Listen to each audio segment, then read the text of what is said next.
Magandang araw mga ka-mix vlog. Magandang araw sa inyong lahat. Ngayong araw pala ay papasalamat ako sa mga patimpla sa atin. Meron naman po nagpa-mix sa atin, kulay cream. Panoorin nyo na lang po hanggang dulo. Ayan, lagyan po na natin ng puti, tapos lagyan po natin ng Roshina, then konti lang po ng black, baka po mag pink pag nasobrahan ng red. Pag nasobrahan naman po sa Roshina ay baka magmukha na pong yellow. Yan, mikos na yan dyan. Tapos papatakan po natin yan ng kunting patak lang ng black. Yan, para masarap ang timpla, parang bangus na paksi. Yan, mikos na yan dyan, mikos yan, dami na masala dyan.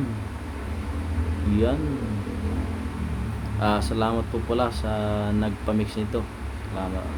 Salamat sa tiwala sa pagmimix natin. Yan, napakaganda. Mukhang light pa siya dyan, ka-mix. Kailangan pa natin ng kunting masalang yelo. Yan, natin masalang yelo. Yan, tapos punas ng galon para hindi madumi. Kunting red.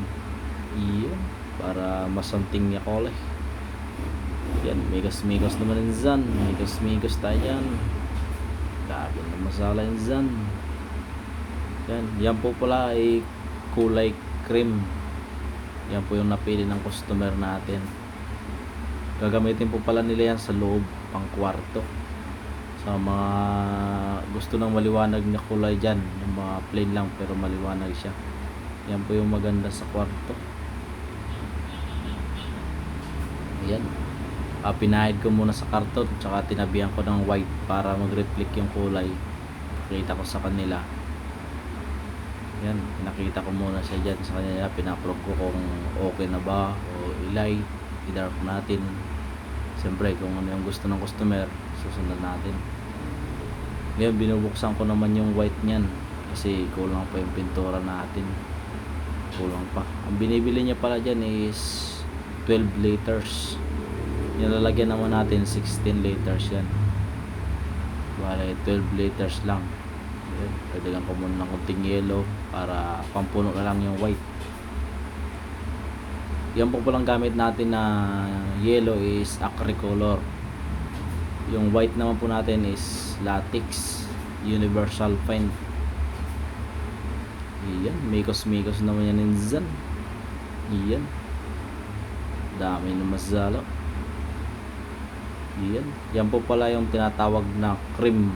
Yung iba naman tinatawag nila na beads. Medyo dark naman yan sa tinatawag na dirty white, pero pwede na siya, parang dirty white na rin yung itsura niya. Yan, sinampulan po natin ulit ng konti kasi sabi niya gusto niya yung medyo dark na konti. Yung natin ng konting pan-dark. Yan, kayo po comment po kayo kung ano yung mga request niyo na kulay, tsaka kung nagustuhan niyo yung video na to, share na lang din and like. Comment na rin kung type niyo yung kulay. Maganda po yan sa mga pang-low, kasi light colors lang, maliwanag siya, maliwanag sa mata.